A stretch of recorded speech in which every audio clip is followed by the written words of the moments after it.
வணக்கம். நம்ம சேனலுக்கு தொடர்ந்து ஆதரவளித்துக் கொண்டிருக்கும் நல்ல உள்ளங்களுக்கு நன்றி. இன்றைக்கி இருக்கக்கூடிய சூழ்நிலையில் அடுத்து ஓபிஎஸ் என்ன பண்ணுவார், மேலே என்ன அப்டேட் வந்திருக்குது. ஓபிஎஸ்ஐ பற்றி செய்தியே வரலங்கும் போது அவர் நிறையா மூவ் தான் பண்ணிகிட்ருக்காரு, ஒன்றும் நடக்கலை. கடைசியாக கொடுக்கப்பட்ட தொகுதிகள் 2. என்னங்க ஏற்கனவே 3 நீங்கள் இப்போ 2ன்ட்டீங்க. ஆமாம் 2, இன்னும் கொஞ்ச நாள் போச்சுன்னா 1. ஓபிஎஸ் கூட இருக்கவங்கெல்லாம் அவரை விட்டு கழுண்டு போய் தனிமரமாக நிற்பார், எழுதி வச்சுக்கோங்க. நம்ம சொன்னோம் அப்போல்லாம் ஓபிஎஸ் 3 முறை முதலமைச்சராக இருந்தவர், அம்மாவால் அடையாளம் காட்டப்பட்டவர். நாங்கள் அம்மாவால் அடையாளம் காட்டப்பட்டவர்னால் அவர் 2வது பொசிஷன் தாங்க. அவர் தலைமை பண்பு என்றைக்குமே இருந்ததாக வரலாறு இல்லை. அவரை நம்பி போனவங்களாம் ரோட்டில் தான் நிற்பாங்கன்னா அவங்க பார்த்தாங்க, ஒவ்வொரு பஸ்ஸை பிடிச்சி போயிட்டாங்க. ஐயா உசிலம்பட்டி தொகுதி ஒரே எம்எல்ஏ இருக்கார், அவரும் எப்போ போவாருன்னு தெரியல. இதான் இன்றைக்கி இருக்கக்கூடிய நிலவரம். பையன் வீட்டில் அவ்வளோ பிரச்சனையா. பையன் எப்பா உன்னால் நான் கெட்டேன், என்னால் நீ கெட்டங்கிற கதையா, உன்னால் தான் நான் கெட்டங்கிற ரேஞ்சுக்கு போயிடுது. குடும்பத்துலேயும் பிரச்சனை, பர்சனல் பிரச்சனை. என்ன பண்ணுவார், உடல் உபாதைகள். அதாவது என்னென்னா, தான் ஒரு இயக்கத்தில் இருக்கும்போது அந்த இயக்கத்துக்கு எதிராக தொடர்ந்து போராடு, அந்த சின்னத்தை முடக்கணும், கட்சி ஆஃபீஸ் அடித்து உடைச்சதுக்கு இதுதான் தண்டனைங்கிறாங்க. இன்றைக்கி ஓபிஎஸ் அவர்கள் எப்போயோ இந்த முடிவு எடுத்துருக்கணும், தனி கட்சின்னு ஏதோ ஒன்று பண்ணியிருக்கணும். அதை விட்டுட்டு போராடுறேன்னு சொல்லி போரிட்டு எடப்பாடி பழனிசாமி நிம்மதியாக இருக்கக்கூடாமல் அந்த கட்சியும் டேமேஜ் பண்ணி இன்றைக்கி இந்த நிலைமையில் உட்காந்துருக்காரு. பழனிசாமி சொல்லிட்டாங்க, யாரை மன்னிச்சாலும் அவரெல்லாம் மன்னிக்க முடியாதுப்பா. இன்னொன்று கூட்டணிக்கே வந்தாலும் இன்னொன்று சொல்கிறோம், இப்பவும் சொல்லிட்டோம், எடப்பாடி பழனிசாமி கூட்டணிக்கே, பிஜேபி கூட்டணிக்கே வந்தாலும் என் சகோதரர் ஓபிஎஸ் அவரை வரவேற்கிறேன் அதெல்லாம் சொல்லவே மாட்டார். அதெல்லாம் நீங்கள் சேர்த்துக்கோங்க, உங்கள் இதில் சேர்த்துக்கோங்க. ஏன்னா அவருக்கு நல்லாவே தெரியும், இவர் தனி கட்சி ஆரம்பிக்க மாட்டார்.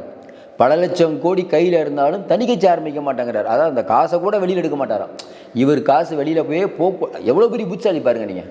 டிடிவி தினகரன் தனி கட்சி வச்சுருக்காரு. டிடிவி தினகரனுக்கு அளவுக்கு இணைய பணம் வச்சுருக்காரு, ஊர் எல்லாத்துக்கும் தெரியும். பல இடத்துல பல லட்சம் கோடி வச்சுருக்காரு. ஒரு கட்சி ஆரம்பித்து நடத்தக்கூடிய வலிமை இல்லை. ஏற்கனவே இருக்க கட்சியில் போய் அப்படியே சொகுசாக உட்காந்துட்டு முதலமைச்சராகிடணும், இல்லை அவைத்தலைவையில் என்ன அது. சரி, இப்போ அடுத்து என்ன, டெல்லியிலையும் பேசியாச்சான், டெல்லி சொல்லிடுச்சான், காலதாமதம் பண்ணிக்கிட்டே இருந்தீங்கன்னா இவ்வளோ தான்ப்பா. தனி கட்சி ஆரம்பிக்க சொன்னோம், இல்லைங்க ஆரம்பிக்க முடியாதுன்ட்டார். மறுபடியும் சேர்த்து விடுங்கன்னா சேர்த்து விட முடியாதுங்க, அடுத்த வேலையை பாருங்கன்ட்டாங்க. யோசிச்சு சொல்கிறேன்ட்டு நேற்று சொல்லியிருக்காங்க பொழுது. இல்லைங்க நாங்கள் 2 சீட்டு 4 சீட்டு அப்படின்ட்டு இருக்காங்க. 4 இல்லை 2 சீட்டுன்ட்டு இருக்காங்க. இப்போ இறங்கி வந்திருக்கிறாரா ஓபிஎஸ்னு, ஓரளவுக்கு இறங்கி தான் வந்திருக்கார். ஆனால் வெளியில் பேசும்போது சொல்லுவார், ஒன்றிய நியமனம் தான் சொல்லுவார். ஆனால் 4 சீட்டு அப்படிங்கிற மாதிரி நாளைக்கு வந்துட்டாராம். அவங்க பையன் சொல்லியிருக்காரு 4 சீட்டு கொடுங்க. அவர் உசிலம்பட்டி ஐயப்பன், நம்ம ஓபிஎஸ், இன்னொருத்தர் யாரோ 4 சீட்டு கேட்டிருக்காங்க பொழுது. இப்போ 4 சீட்டுங்கிறது அநேகமாக ஃபைலர் ஆகி ஒரு 2 சீட்டில் முடிச்சிருவாங்க. ஏன்னா 2 சீட்டு தான் அவங்க சொல்லிகிட்டு இருக்காங்க. ஆனால் இன்னும் 2-3 நாள் ஆனால் 1 சீட் ஆனால் ஆயிரும். இதுதான் இன்றைக்கி ஓபிஎஸோட நிலவரம். ஓபிஎஸ் கூட இருக்கவங்க முழுக்க எல்லாரையும் தூக்கிட்டு வந்துட்டார் எடப்பாடி. நேற்று பார்த்துருப்பீங்க, அவர் கூட கொஞ்சம் நெஞ்சே இருக்கவங்களையும் தூக்கிட்டு வந்தாச்சு. நமக்கு தெரிஞ்ச ஒரு 4-5 பேர், அவங்களாம் இந்த ரியல் எஸ்டேட் பண்ணுறவங்கன்னு நினைக்கிறோம். அப்புறம் தான் கேட்டால், தமிழ்நாடு முழுக்க என்னப்பா மாவட்ட செயலாளர்கள் கூட்டம் போட்டால் கூட்டம் வருது அப்படின்னா, சார் சென்னையில் கூட பார்த்தீங்கன்னா ஒருத்தர் போஸ்டர்லாம் அடிச்சிட்டு இருப்பார். ஆமாங்க, ஒரு கார் கம்பெனி வச்சுருக்கவர். ஆமாங்க, அவங்கெல்லாம் இவருடைய பினாமி. அவங்கெல்லாம் ரியல் எஸ்டேட்டு, தமிழ்நாடு ஃபுல்லாக ரியல் எஸ்டேட் நிறையா இடம் வாங்கி போட்டிருக்காரு. ரியல் எஸ்டேட் பார்த்துட்டு இருந்தவங்களாம் மாவட்ட செயலர் ஆக்கி விட்டார். சரி, அவங்களுக்கும் ஒரு கட்சி கிடைச்ச மாதிரி இருக்குதுன்னு அவங்களும் இருந்தாங்க. இப்போ அவங்களும் போஸ்டர்லாம் அடிக்கிறது இல்லை. இவர் காசு கொடுத்தா தான் போஸ்டர் அடிப்பாங்க, இவர் காசே கொடுக்கறதில்ல. யார் கொடுப்பா? அப்போ இன்றைக்கி ரவீந்திரநாத் அவர்கள் அவங்களுடைய வாட்ஸ்அப் பக்கத்தில் புரட்சித்தமிழன் எடப்பாடியார்னு வாட்ஸ்அப் ஸ்டேட்டஸ் வச்சுருக்காரு. ஒரு காலத்தில் என்னென்ன பேசுனீங்க, நம்மளும் சொன்னோம்ல, பேசுனீங்க. அப்போ இன்றைக்கி ஐயப்பன், உசிலம்பட்டி தொகுதியுடைய எம்எல்ஏ ஐயப்பன், அவர் போய் டிடிவி தினகரன் புலம்பியிருக்காரு. ஆனால் இவரை நம்பி வீணாக போயிட்டேன், கடைசியாக எனக்கு எம்எல்ஏ கிடைக்கும்னு பார்த்தேன், உங்களோட சேர்ந்தா பார்த்தா அந்த இடத்துக்கு வெடி வச்சிட்டார் எடப்பாடி. அங்கே மகேந்திரன் ஒருத்தர் நிற்க வைக்க பாரு, என் தொகுதி எனக்கு கிடைக்காது போல இருக்குது. இப்போ மகேந்திரன் இப்போ உசிலம்பட்டி ஐயப்பன் போனாலும் அவர் தொகுதி அவர் கிடைக்குமாங்கிற சந்தேகம். அப்போ இன்றைக்கி இருக்கக்கூடிய சூழ்நிலையில் ஓபிஎஸ் தனிமரம் ஆவார். தனிமரம்னா அவர் மட்டும் தனியான்னு சொல்லிட்டு இருந்தோம்ல, தனிமரம் ஆகிட்டார். அடுத்து என்ன பண்ண போகிறான்னு தெரியல. பிரதமர் மோடி இதுக்கு வர்றார், நம்ம பாண்டிச்சேரி வர்றார். அதுக்குள்ளே சேர்ந்தால் நல்லது, இல்லைனா டோர் க்ளோஸ்ன்ட்டாங்களாம். இன்னொரு பக்கம் ஐயாட்ட பேச ஆரம்பிச்சிட்டாங்க. ஐயாவையும் உள்ளே சேர்க்கணும், தேமுதிக வரலைங்கிற முடிவுக்கு வந்துட்டாங்க. ஏன்னா அவங்க 300 சீலாம் கேட்குறாங்கப்பா, விட்டுருங்கிற ரேஞ்சுக்கு பழனிசாமியும் சொல்லிட்டாராம், அமித்ஷாவும் ஓகே விட்டுருங்க அப்படின்ட்டாங்க. இப்போ தேமுதிகவை கடைசியாக எங்கே கொண்டு நிறுத்திட்டாங்க பாருங்கள். நாங்கள் தான் இவங்ககிட்டையும் பேசுவோம், அவங்ககிட்டையும் பேசுவோம், துணை முதல்வர் வேணும், 300 சி வேணும், அவங்க பையன் பேசுகிற பேச்சு எல்லாம் சேர்ந்து நீங்கள் முட்டு சந்தில் கொண்டு வந்துடுவோம். இப்போ திமுக கை விட்டால் முட்டு சந்து தான். திமுக மட்டும் வேணாங்க, கொடுக்க முடியாதுங்க. இப்போ திமுக 6 சீட்டுக்கு பேசிகிட்டு இருக்காங்களே, முதல்ல நீங்கள் எத்தனை சீட்டு கேட்டீங்க? 20, 500 சி, 400 சி. பேசும்போதெல்லாம் ஒரு ரேட்டு. அம்மா ஃபோனை எடுக்க மாட்டாங்க, பிஸியாக இருக்காங்க. அதாவது ஒன்றிய அமைச்சர் ஃபோன் பண்ணாலும் இவங்க பிஸியாக இருப்பாங்களாம், ஏவாவேலு ஃபோன் பண்ணாலும் பிஸியாக இருப்பாங்களாம்.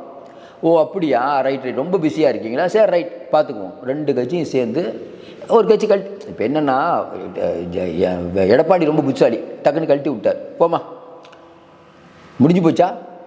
இப்போ திமுக 6 சீட்டு, இன்னும் 2-3 நாள் போச்சுன்னா அது 5 சீட் ஆயிரும், அவ்வளோதான். டிஎம்கே ஏன் இவ்வளோ இதுன்னா, அது அவங்க என்ன யோசிக்கிறாங்கன்னா, நமக்கு கொஞ்சம் பர்சன்டேஜ் கம்மியாகிற மாதிரி இருக்குது, 500-1000 ஓட்டில் வெற்றி வாய்ப்பு இழக்கிற மாதிரி, அதையும் உள்ளே சேர்க்கணும். அவர் ஒரு கணக்கு போட்டுட்ருக்கார்.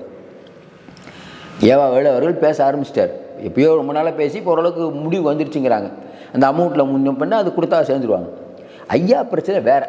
ஐயா பிரச்சனை வந்து விசிகா பிரச்சனை பண்ணுது, இன்னொன்று ஸ்டாலினே யோசிக்கிறாரு, வந்த ரிப்போர்ட் அப்படி. ஐயாவுக்கு தெரிஞ்சு போனால தான் திமுக வைத்து அறிக்கை விட ஆரம்பிச்சிட்டார்.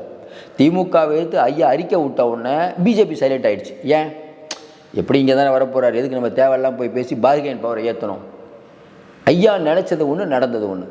ஐயா இப்போ என்ன யோசிப்பார், இல்லை பிஜேபி நம்மளை பேசவே மாட்டேங்குதே, முதல்ல பேச வந்தாங்க வேணான்ட்டோம், இப்போ பேச மாட்டேங்குது, அதனால் பிஜேபியை விட்டுட்டு வீம்புக்கு போய் தனித்து நிற்பாரானா நிற்க மாட்டார். அதையும் சொல்லிட்டோம், தனிச்சுலாம் நிற்க மாட்டார், ரொம்ப தெளிவாக இருப்பார்.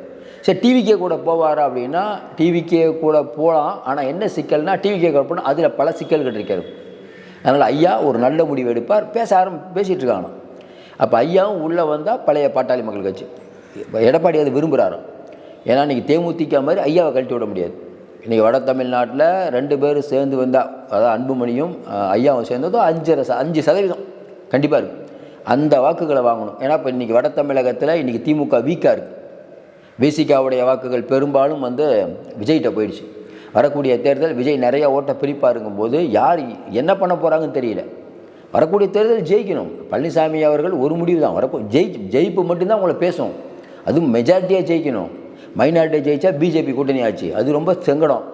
இதெல்லாம் எடப்பாடி பழனிசாமி உணராமலாக இருப்பார். நம்ம தொடர்ந்து சொல்கிறோம், பழனிசாமி பூத்து கமிட்டின்னு சொல்லி பூத்து கமிட்டியில் இன்னும் 20 பேர் 35 பேர் ஒரு பூத்துக்கு போடுறாருன்னா தேர்தலை எவ்வளோ சீரியஸாக அணுகிறார்கள் திமுக இந்த பக்கம் சொல்லவே வேணாம். அவங்களும் இறங்கி களத்தில் பம்பரமாக வேலை செய்ய ஆரம்பிச்சிட்டாங்க. அப்போ இன்றைக்கி வந்து 1 ஓட்டு 2 ஓட்டுனாலும் முக்கியம். அதுதான் சின்ன சின்ன கட்சிகளுக்கு கிராக்கி. என்ன திமுகவுக்கு சிக்கல்னா, இப்போ தேமுதிக ஒரு இடத்துல நிற்கிது, அந்த இடத்துல வந்து அதிமுக நிற்கிதுன்னா ஈஸியாக ஊதி தள்ளிட்டு போயிடுவாங்க. அதே தேமுதிக நிற்க வேண்டிய இடத்துல திமுகனா போட்டி கடுமை. அப்போ அந்த கூட்டணி கட்சிகளுக்கு வர்றதில் திமுகவுக்கும் தொல்லை, அதிமுகவுக்கும் தொல்லை. ஏன்னா ஒரு இடத்துல வந்து பிஜேபி நிற்கிது, அந்த இடத்துல திமுகனா போட்டி கடுமையாக இருக்கும். ஏன்னா பிஜேபி திமுகங்கும் போது இஸ்லாமிய வாக்கள் மொத்தமாக விழுவும், விஜய்கிட்ட போகாமல் இங்கேயே விழுவும், இவ்வளோ எல்லா விஷயம் இருக்குது. அப்போ ஒவ்வொரு நாளும் இவர்களுக்கு வந்து என்ன பண்ணலாம், ஏது பண்ணலாம், அங்கே அனுப்பலாமா, இங்கே அனுப்பலாமா, அந்த வாக்காளர் நம்மகிட்ட இருப்பாங்க, இதே பற்றியான சிந்தனை. இந்த சிந்தனையில் 2 கட்சிகளும் மும்முரமாக இருக்காங்க. ஓபிஎஸ் தனிமரமாக ஆக்கப்பட்டிருக்கிறார். ஐயா உஷாராக இருப்பார், நம்ம உண்மையிலேயே நம்புகிறோம். அநேகமாக பேச்சுவார்த்தை முடிஞ்சிடும்னு நினைக்கிறேன். தேமுதிக இழுக்கிறதுக்கு முன்னாடி ஐயாவை உள்ளத்துக்கு போட்டு அது ஒரு இன்னும் மெகா கூட்டணியாக காட்டுவதற்கான வேலை சத்தமில்லாமல் நடந்து கொண்டிருக்கிறது. அது நடந்தால் கண்டிப்பாக வந்து என்டிஏ ஒரு பெரிய கூட்டணி தான், அதில் மாற்றுக்கிறதுல. இன்னொன்றுங்க, புதிய தமிழகத்தை எப்படி உள்ளே கொண்டு வரணும்னு மோடிக்கு தெரியாமையாக இருக்கும். ஏற்கனவே ஒரு மேலே வேறு நிறைய கேஸ் இருக்குது. கேஸ் இருந்தால் நிம்மதியாக இருக்க முடியுமா? ஏற்கனவே ஜான் பாண்டியன் வந்துட்டார், பாதி உடைச்சாச்சு, மீதி பாதி இவர் ரொம்ப முரண்டு பிடிச்சிட்டு இருந்தால் அதுக்கு என்ன பண்ணணும் ட்ரீட்மெண்ட்டுங்கிறதும் அமித்ஷாவுக்கு தெரியும். எல்லோரும் சேர்த்து ஒரு கூட்டணி. இப்போ பழனிசாமி என்ன நினச்சிட்ருக்காரு, கூட்டணி முடிவாகணும், தேர்தலை சந்திக்க போகிற நாளில் கோட் ஆஃப் கான்டாக்ட் வரும், வரத்துக்கு முன்னாடி இங்கே இருக்கக்கூடிய இடியை வந்து நிறைய பேர் மேலே வந்து பிரச்சனை கிளப்போம். அப்போ திமுக அமைச்சர்கள் பணம் எடுக்க முடியாமல் தடுமாறுகிறார்கள். கரூர் சம்பவம் மற்றதை வச்சு விஜயை ஓரம் கட்டிடலாம், வேட்பாளர்கள்லாம் பிஜேபி பார்த்துக்கும், ஈஸியாக ஜெயிச்சிடலாம் அப்படின்னு ரூட் கிளியர் அப்படின்னு எடப்பாடி பழனிசாமி நினச்சிட்ருக்காரு.